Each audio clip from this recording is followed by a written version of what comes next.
আমি কোন কর্ম করলে পরজন্মে বড় লোক বাড়ির বউ হতে পারবো, কি তাই না? এইটাই তো চাওয়া। এই খেটে খেটে আর গোবর দিতে দিতে জান কমলা হয়ে গেল। এটা চাইবো তো পরজন্মে বড় লোক বাড়ির বউ হবো, চাইবো কি না? জীবনে চেয়েওনি, কি চাইবে? আবার যদি আসি দয়া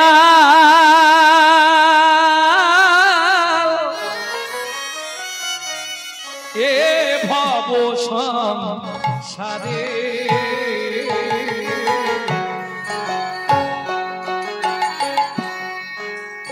আবার যদি আসি দয়া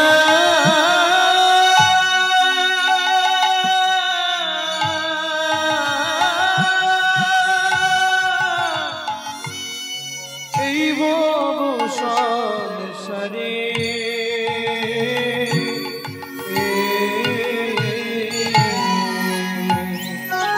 একজন কৃষ্ণ ভক্ত মায়ের গর্ভে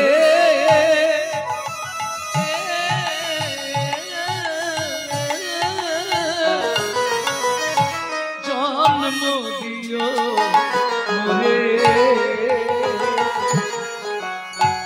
একজন কৃষ্ণ ভক্ত মায়ের গর্ভে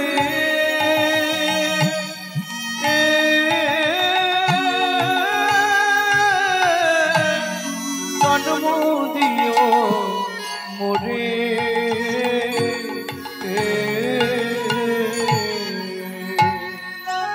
ও মাইরা, আপনারা নিশ্চয়ই জানেন আমার নাম শুনলেই বুঝতে পারেন তো আমার জাতিটা কি। বর্ণানাং ব্রাহ্মণ গুরু, তাহলে আমি জাতিতে ব্রাহ্মণ। কিন্তু মন্দিরে ঢুকলেই ভগবানকে কি বলি জানো?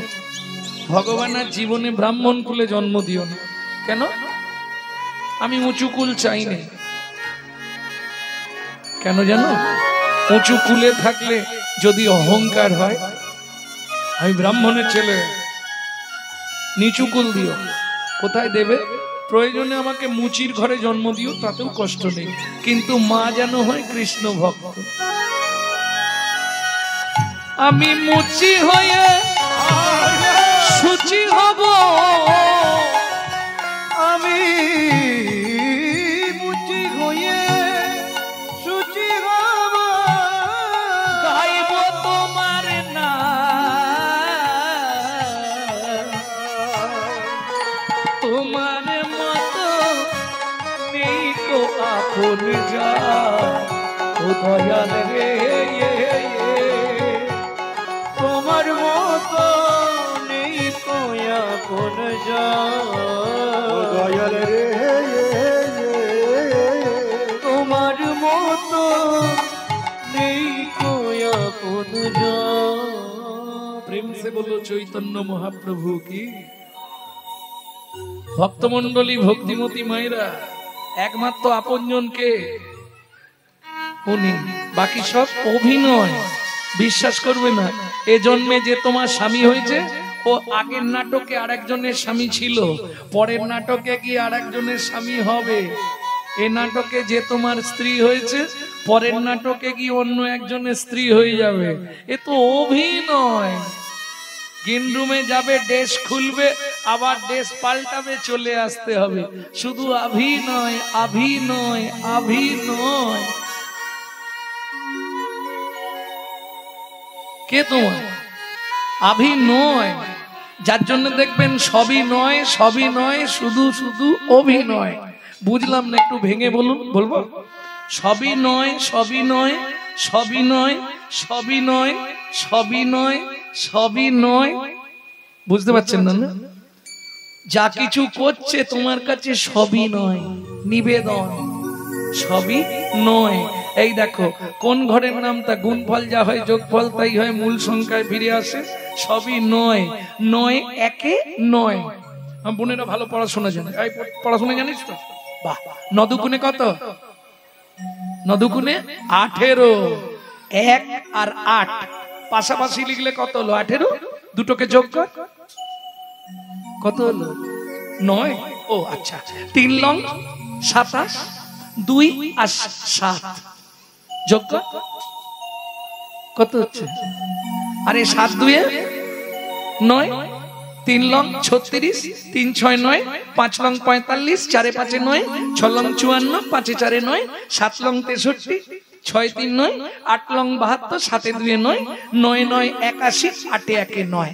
সবই নয় সবই, আরে সবই নয় সবই নয়, ওরে কেউ তো কারো নয়, সবই নয় সবই নয়, কেউ তো কারো নয়, পিছে মায়ায় অভিনয়, কেউ তো মায়ায় অভিনয়, কেউ তো কারো নয়, মায়ার অভিনয়, কেউ তো কারো নয়, মায়ার অভিনয়, কেউ তো কারো নয়, সবই নয় সবই নয়। আমাদের জীবনের যত পাপ আছে হরিনাম শুনলে ক্ষয় হয়ে যাবে। আর কি হবে? সংসারের অমঙ্গল দূরীভূত হবে, শান্তির সন্ধান পাওয়া যাবে। প্রেম সে বলো চৈতন্য মহাপ্রভু কি। ডক্টর বিধানচন্দ্র রায় বলতেন, দুধ খেলে শরীরের 32 রকম ভিটামিন জন্মায়।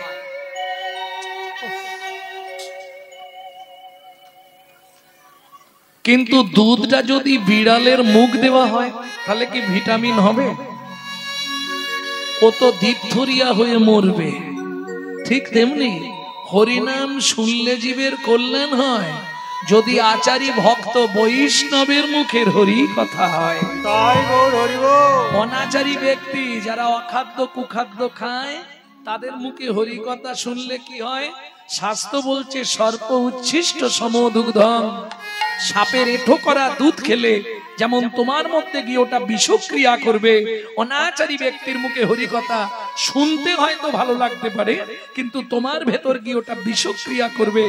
সারা রাত হরিনাম শুনবে, সকালবেলা শাশুড়ির সঙ্গে গন্ডগোল বাঁধবে। তাহলে লাভ কি হলো? আজকে যদি 50 বছর এখানে হরিনাম হয়, পরিবর্তন কিছু হলো নি কেন? ঝগড়া কমে গেছে, হিংসা বন্ধ হয়ে গেছে, শালা যত দিন যাচ্ছে তত বাড়ছে, পায়ে পা তুলে লেগে যাচ্ছে। তাহলে কি ওষুধটা এক্সপায়ার হয়ে গেল নাকি? যে হরিনামে গাছ নাচে, মরা বাঁচে, কুষ্ঠ ব্যাধি মোচন হয়। শুনুন, দাক্ষিণাত্যের পথে মহাপ্রভু যখন 6 বছর যাচ্ছেন, প্রথম দাক্ষিণাত্যের পথে প্রবেশ করে দেখলেন বাসুদেবকে, বাসুদেব নামে এক ভক্তকে, ব্রাহ্মণের ছেলে, কিন্তু মহাপাপের কারণে সারা শরীরে কুষ্ঠ ব্যাধি হয়ে গেছে। কুষ্ঠ ব্যাধি মানে কি? বড় বড় পোকা হয়ে গেছে গায়ে। সেই পোকাগুলো যখন খসে খসে পড়ে যাচ্ছে, যার খাওয়া হয়ে যাচ্ছে পুঁজ রক্ত, সে তো খসে পড়ে যাচ্ছে। বাসুদেব ওই পোকাগুলোকে তুলে তুলে আবার ক্ষত জায়গায় দিয়ে দিচ্ছে, খা। এই দৃশ্যটা মহাপ্রভু দেখলেন, আহারে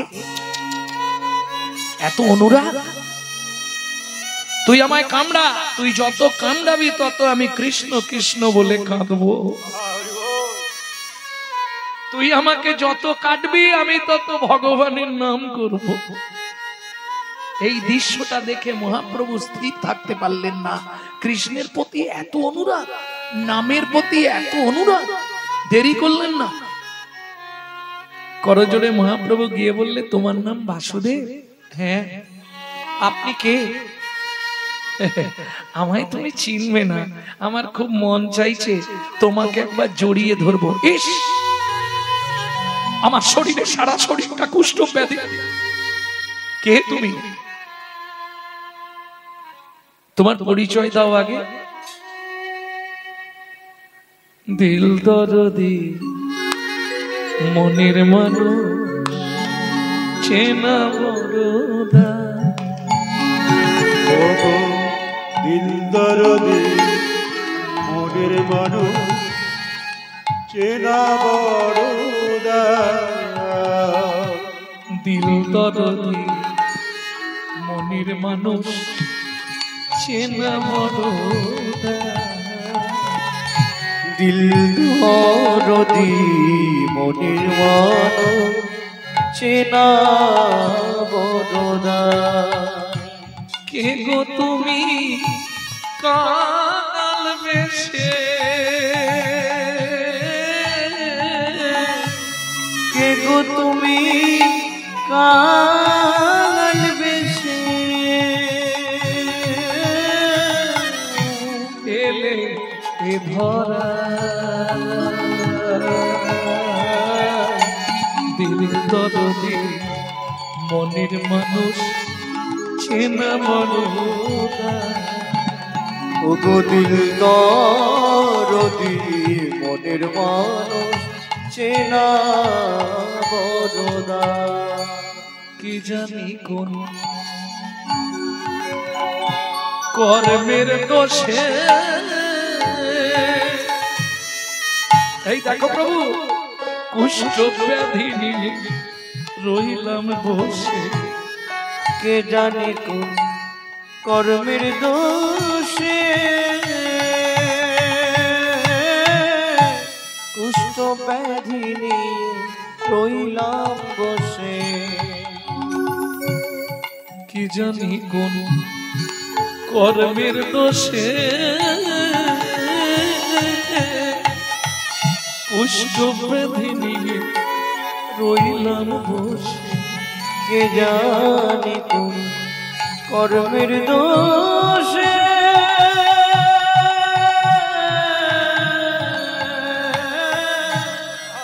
কুষ্ঠ ব্যাধি নিয়ে রইলাম বসে। কৃপা হলো না মোর কপাল দোষে, কৃপা হলো না মোর কপাল দোষে, কৃপা হলো না মোর কপাল দোষে, কৃপা হলো না মোর কপাল দোষে। করতে কি পাইলে কে গো তুমি কাঙাল বেশি, এলে এ ধরা। ও গো কে গো তুমি কাঙাল বেশে, এলে এ ধরা। আর কোনো কথা বললেন না? ছুটে গিয়ে মহাপ্রভু, বাসু আয়, বাসু আমার বুকে আয়। না না, আমি অস্পৃশ্য অধম, আমি মহাপাপের কারণে সারা শরীরে কুষ্ঠ ব্যাধি হয়ে গেছে, তুমি আমায় ছুঁয়ো না বাবু। কে শুনবে কার কথা? মহাপ্রভুর ইচ্ছা তাকে কৃপা করবে। কি করলো মহাপ্রভু? ছুটে গিয়ে শ্রীহরি শ্রীহরি বলি জড়াইয়ে ধরিল, হরি শ্রী বলি জড়াইয়ে ধরিল। বাসুদেবের কুষ্ঠ ব্যাধি মোচন হইল, বাসুদেবের কুষ্ঠ ব্যাধি মোচন হইল। আমার এটাই বলা যে যে হরিনামে কুষ্ঠ ব্যাধি মোচন হয়ে যায়, যে হরিনামের গুণে গাছ নাচে, যে হরিনামের গুণে মরা বাঁচে, শিবাসের মরা ছেলে বাঁচলো, তাহলে সেই হরিনাম এখন হচ্ছে না, সে কাজ কোথায়?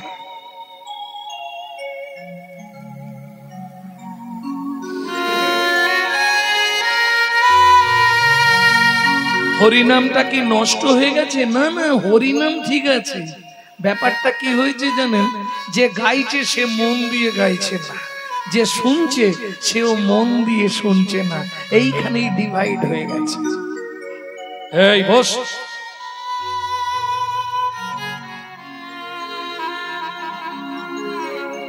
তাহলে উদ্বৃত্তং নৈবৃত্তং, আমাদের নিত্য প্রয়োজন কি?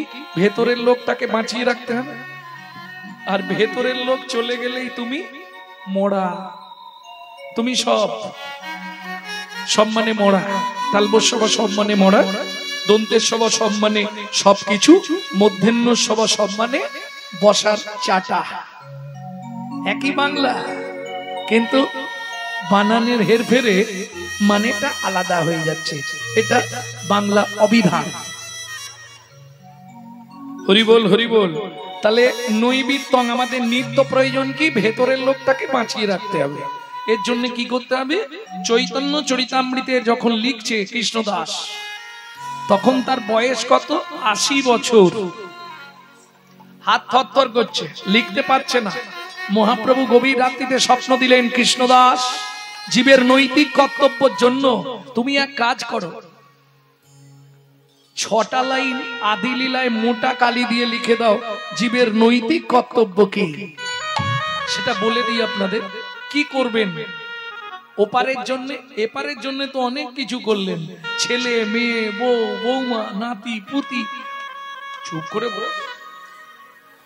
যাবি?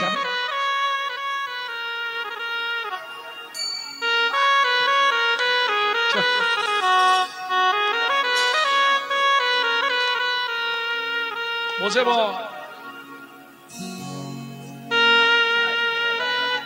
হরি বল। তাহলে নৈতিক কর্তব্য কি জীবের, এটা বলি শুনুন। আমি কি করলে পরজন্মে ভালো জায়গা পাবো, আবার আমি মানুষ হয়ে জন্মাতে পারবো, কি করতে হবে? 6টা লাইন চৈতন্য চরিতামৃতে মোটা কালিতে আছে আদি লীলায়, বলে দিই আপনাদের, কারণ সবাই তো চৈতন্য চরিতামৃত পড়বে না, যার ফলে বলে দেওয়াটা ভালো নাকি। 7 5 মিলি নিজ দাঁড়িতে বসিয়া, 7 5 মিলি নিজ দাঁড়িতে বসিয়া, কীর্তন করিবে সদাই করতালি দিয়া, কীর্তন করিবে সবাই করতালি দিয়া। ও প্রভু কি গাইব? 16 নাম 32 অক্ষর হয় মহামন্ত্র, 16 নাম 32 অক্ষর হয় মহামন্ত্র, যাইয়া গৃহেতে জপ হইয়া স্বতন্ত্র, যাইয়া গৃহেতে জপ হইয়া স্বতন্ত্র। আচ্ছা প্রভু, আমরা তো কলির জীব, কোনো নিয়ম আছে? খাইতে শুইতে নাম লবে যথা তথা, খাইতে শুইতে নাম লবে যথা তথা, স্থান কাল পাত্র নাই নিয়ম বিধি তথা, স্থান কাল পাত্র নাই নিয়ম বিধি তথা। ও মাইরা, কীর্তন শুনলে হবে না, আমার দিকে একটু লক্ষ্য দিতে হবে। সব কথা তো মুখে প্রকাশ করব না, কিছু কথা আকার ইঙ্গিতে বুঝিয়ে দেবো।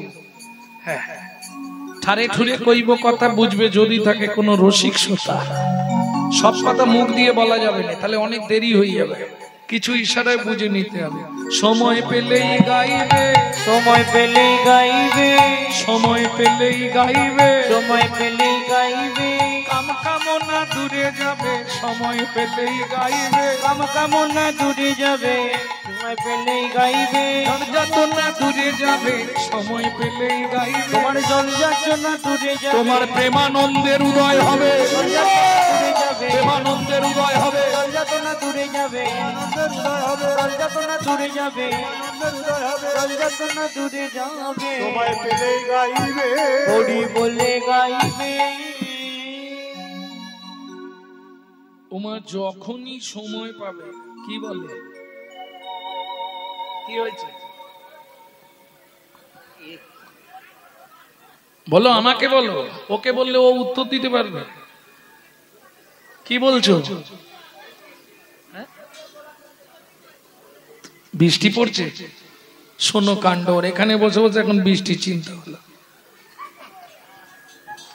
বৃষ্টি যা হবার সেদিন হয়ে গেছে, জানো, বৃষ্টি যা হবার সেদিনই হয়ে গেছে, আর জীবনে বৃষ্টি হবে না, এটা জল পড়ছে।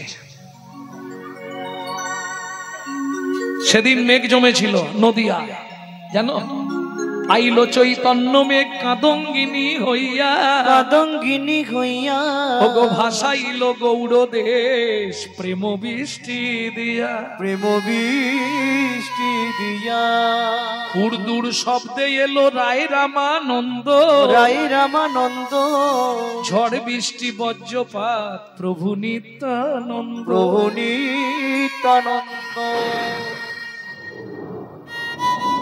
ওর কাজ করে যাক, তুমি তোমার কাজ করো। কলিযুগ বাধা আসবে। তাহলে নৈবিত্বাং কমপ্লিট হয়ে গেল, বাকি আছে বৃত্তি। বৃত্তি মানে কর্ম। কিং কর্তব্য বিমূঢ় কীর্তন অনুরাগী বহিরাগত ভক্তমণ্ডলী সকল, যারা কৃপা করে এসেছেন, যারা করুণা করে এসেছেন, কীর্তন প্রারম্ভে সাধু গুরু ব্রাহ্মণ বৈষ্ণব চরণে জানাই আমার ভুল লুণ্ঠিত অনন্ত কোটি দণ্ডবৎ প্রণাম। এছাড়াও আছেন আদ্যা শক্তি যোগমায়ার অংশকলা স্বরূপিণী ভক্তিরূপিণী মায়েরা। আপনাদের চরণে রইল অধম সন্তান শ্রী গৌরাঙ্গ সুন্দর চক্রবর্তী অনন্ত কোটি দণ্ডবত প্রণাম।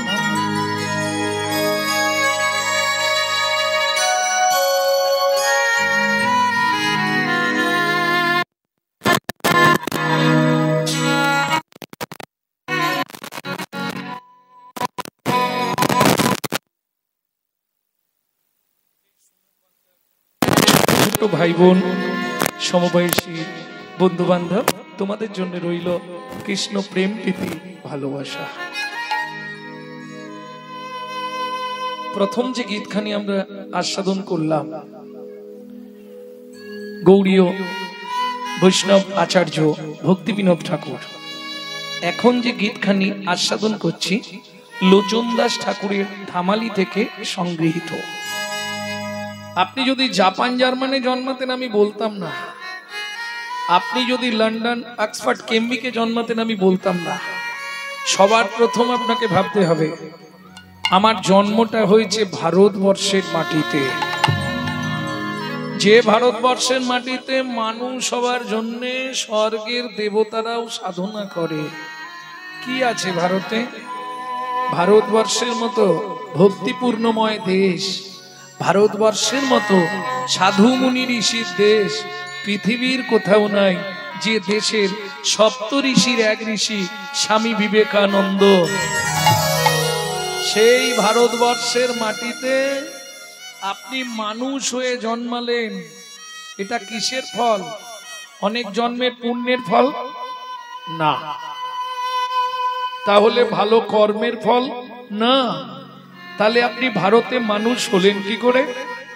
শ্রুতি বলছে 982 পৃষ্ঠা, শ্রুতি বলছে বহু জন্মানাং সুকৃতি প্রারব্ধম, আপনার বহু জন্মের সুকৃতি ছিল বলে আপনি ভারতবর্ষের মাটিতে মানুষ হয়ে জন্মাতে পেরেছেন। তাহলে এবার ভাবুন, যে ভারতে মানুষ হবার জন্য স্বর্গের দেবতারা সাধনা করছে, সেই ভারতে আমি মানুষ হয়ে জীবনে কি করলাম? আর জীবনে মানুষ হব তো?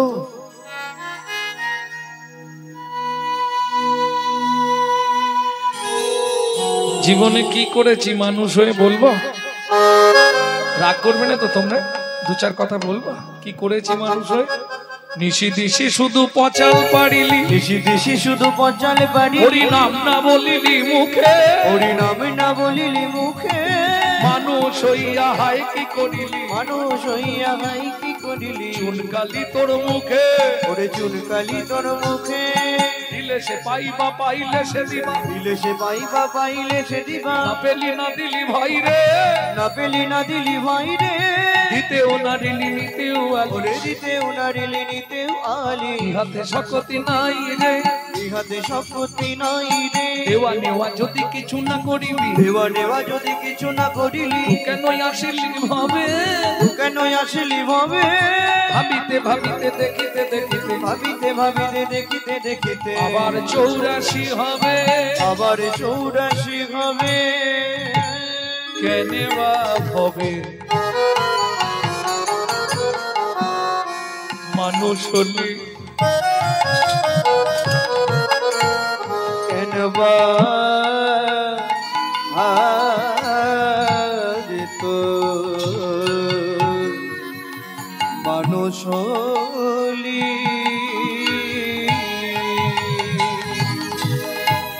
পানি ধানি প্রথম পরে মপ রে মপর মপনি ধপ, কেন বা তো মানুষ হলি, রে নি ধাপা ধামা পামারি রে পাপা পাপা পামা দাদা দাদা ধাপা নি নি নি নি ধাপা দাদা দাদা রে সানি ধাপা রে সানি ধাপা রে সানি ধাপা, কেনে বা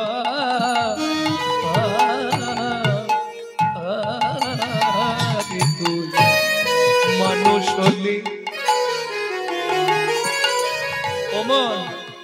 বল এই ভারতে জন্ম নিলে কামিনী কাঞ্চনে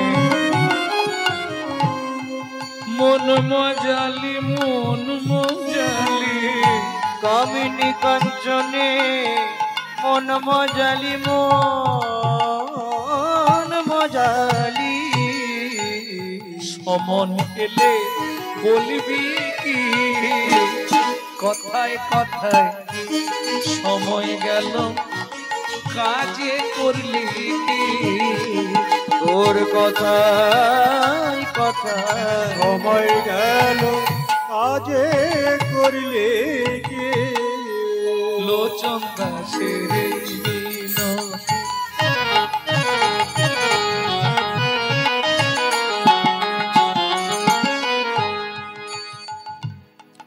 কীর্তন আপনাদের এই কেচারপুরে প্রতি বছর হয় না?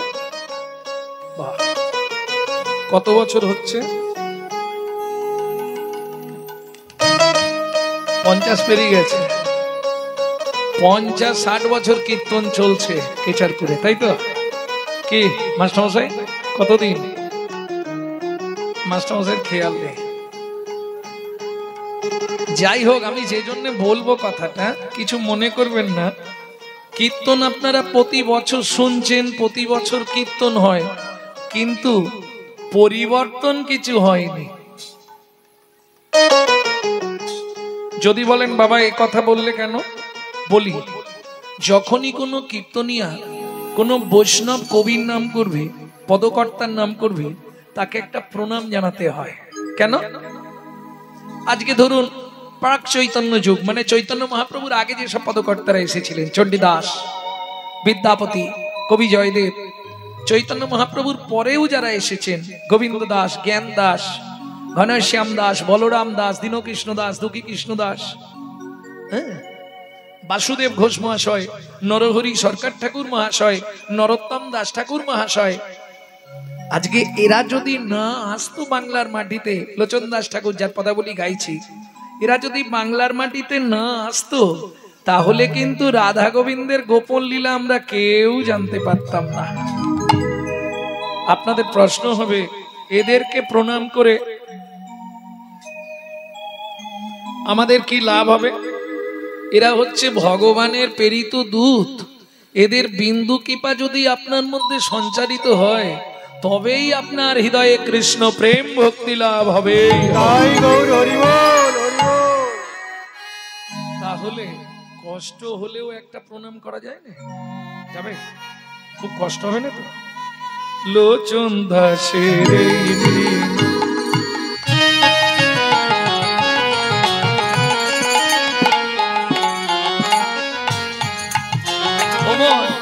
তার চরণে রাগরে মতি, লোচন দাসের মিনতি,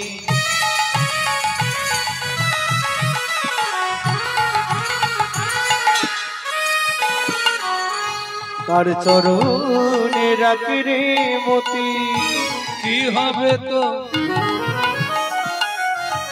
যাবার গতি,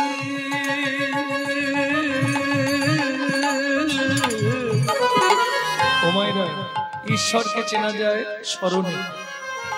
আপনি কোন দেবতাকে ডাকছেন এটা আপনার স্মরণ বলে দেবে। আপনি লক্ষ্মী ডাকছেন না নারায়ণ ডাকছেন, দুর্গা ডাকছেন না কালী ডাকছেন, শিবকে ডাকছেন না সরস্বতীকে ডাকছেন, এটা আপনার স্মরণ বলে দেবে। জপ করতে বসলে মন বলে দেবে কাকে ডাকছে, তার মন্ত্রটাই মুখে আসবে, তাই তো? তাহলে ঈশ্বরকে চেনা যায় স্মরণে। আর মানুষের চরিত্র কেমন ছিল, মানুষটা কেমন ছিল, এটা জানা যাবে তার মরণে। তার মৃত্যু বলে দেবে লোকটা কেমন ছিল। কি হবে তো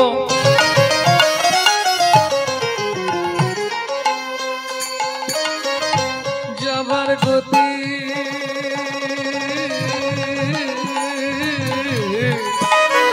মন ঘাটে বসে করবে কি, কথায় কথায় সময় গেল কাজে করলি কি, তোর কথায় কথায় সময় গেল কাজে আমাকে করলে কে। ভালো করে কীর্তন শুনবার আগে আমার দুটো কথা যদি শুনতেন হাত জোড়ো করে বলবো। হরিভক্তি বিলাসে 823 পৃষ্ঠায় বলা আছে, হরিবাসরে যাইয়া সারা রাত কীর্তন শ্রবণ করিলে 25 ভাগ পুণ্য সঞ্চার হয়। হরিবাসরে একটা আন কথা বলিলে 75 ভাগ মহাপাপ সঞ্চয় হয়। 2 টাকার পুণ্য কিনতে এসে 10 টাকার পাপ কিনে নিয়ে বাড়ি যাওয়া দরকার নেই। কেন? কারণ প্রত্যেক সংসার যদি দেখা যায় কোন সংসারটা ঠিকঠাক নেই, কি কেউ শান্তিতে নেই। সংসারে যদি 5 জন মেম্বার হয় 2 জন অসুস্থ, 3 জন অসুস্থ, কেউ ভালো নেই। হ্যাঁ, থাকবে কি করে? প্রথম কথা, মানুষ তো চিটিংবাজ। দ্বিতীয় কথা, মানুষ হলো মিথ্যাবাদী। আর কলিতে সব থেকে ভয়ানক অপরাধ, মহাপাপ হচ্ছে মিথ্যা কথা বলা, যেটা সকাল থেকে মোটামুটি 100টা করে হয়ে যায়।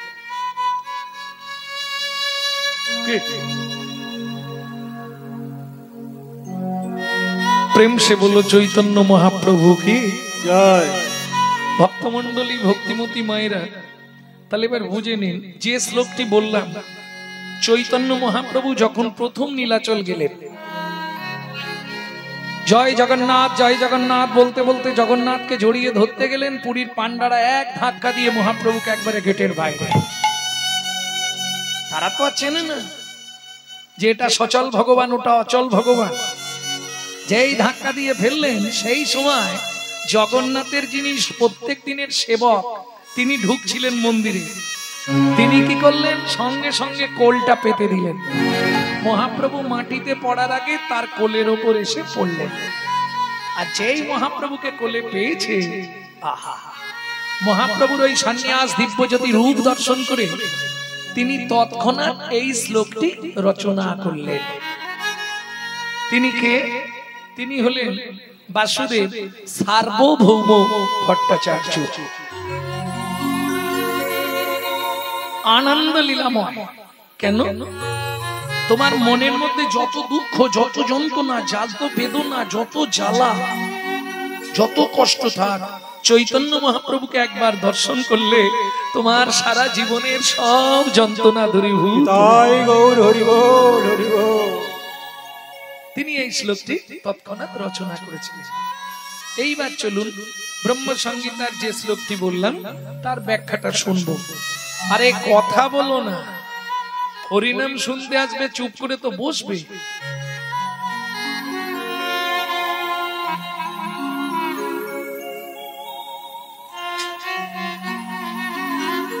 চিরাদ দত্তাং নিজগুপ্ত বিদ্বাং। যারা শিক্ষিত সমাজ আছেন, পড়াশোনা করেছেন, তারা একটু ধ্যান দিন।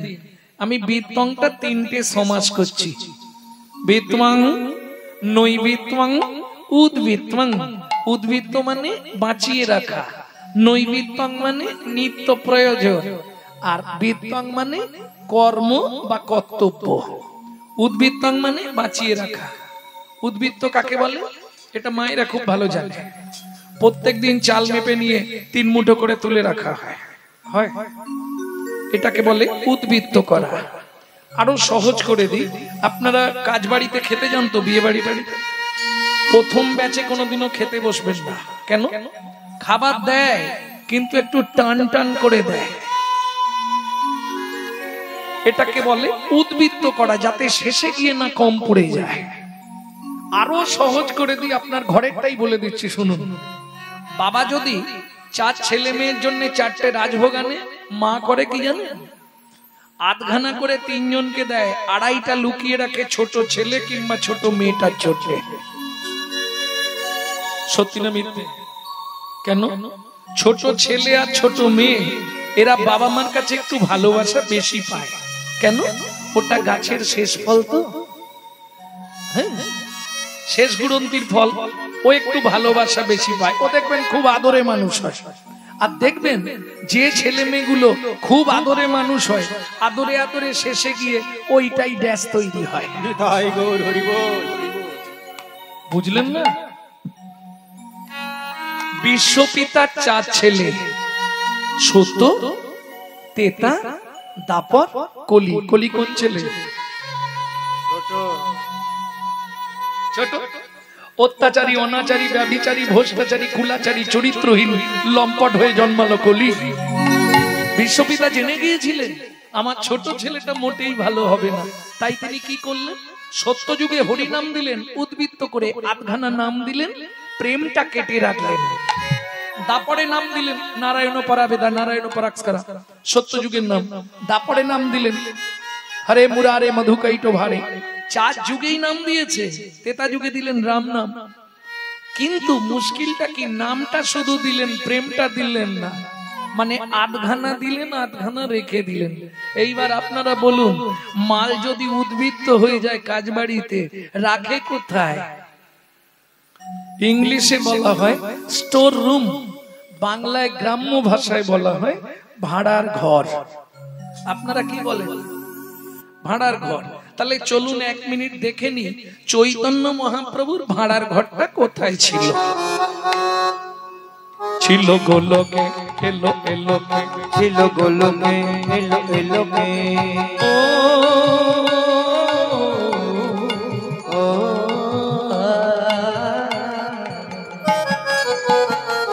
ছিল গোলকে এলো এলোকে, ছিল গোলকে এলো এলোকে, গোলকের গোপন প্রেম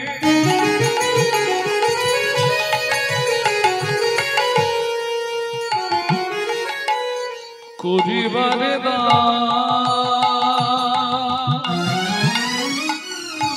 ব্রজ ছাড়ি নদিয়া এলো গৌর ভগবান, ব্রজ ছাড়ি নদিয়া এলো আমার গৌর ভগবান।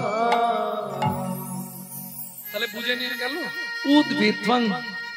ক্লিয়ার হয়ে গেছে মায়েদের? যদি বুঝতে না পারেন 1 হাত তুলবেন, তাহলে ভাবো বুঝতে পারলো না। উদ্ভিদ ছাড়লাম। 2 কি ছিল? নৈবিত্ব, আমাদের নিত্য প্রয়োজন। নিত্য প্রয়োজন কি? 4টে জিনিস, আহার, বিহার, নিদ্রা, মৈথুন। এখন 2টো বাদ দিলেও বেঁচে থাকবো, 2টো কিন্তু কম্পালসারি চাই। গুছিয়ে খেতে হবে আর মন ভরে ঘুমাতে হবে। আহার, নিদ্রা। এইবার বলি, আমরা যে খাদ্য খাবারগুলো খাই, যে যা খান, আমি কারণই খাবার নিয়ে বলছি, যে যা ভালো লাগে সেটাই খায়। কার জন্য খান? দেহের জন্য। দেহটাকে হিষ্টপিষ্ট রাখতে হবে, নাহলে কাজ করতে পারবো না, তাই তো?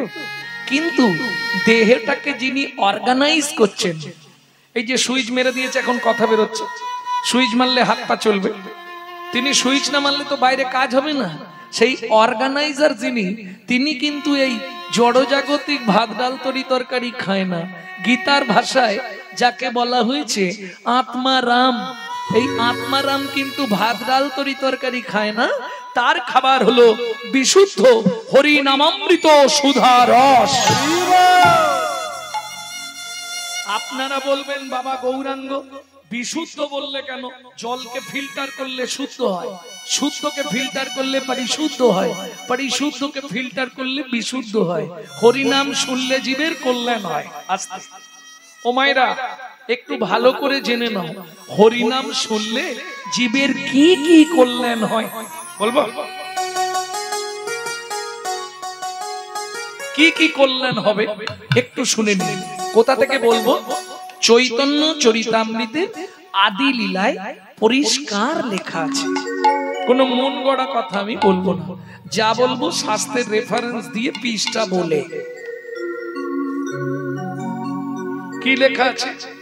কেহ বলে নাম শুনিলে হয় রে পাপ হয়, কেহ বলে নাম শুনিলে হয় রে পাপ, কেহ বলে নাম শুনিলে থাকে না জমের ভয়, কেহ বলে নাম শুনিলে থাকে না জমের ভয়। হরি নামের বহু অর্থ তুই মুখ্য মানি, হরি নামের বহু অর্থ দুই মুখ মানি সর্বমঙ্গল হরে ইহাই মোরা জানি সর্বমঙ্গল হরে ইহাই মোরা জানি। তাহলে কি হয়? ৯ একে ৯ নদুকুনে 18 18টা কি জানো? তোমার হৃদয়ে 18টা তীর্থস্থান আছে, তুমি নিজেই জানো না। মানুষ হলো জন্মকানা, নিজের ঘরে বোঝাই শোনা, পরে করে লেনা দেনা। এরা চোখ থাকতেও দেখতে পায় না, নিজের ঘরে আছে 18টা মন্দির।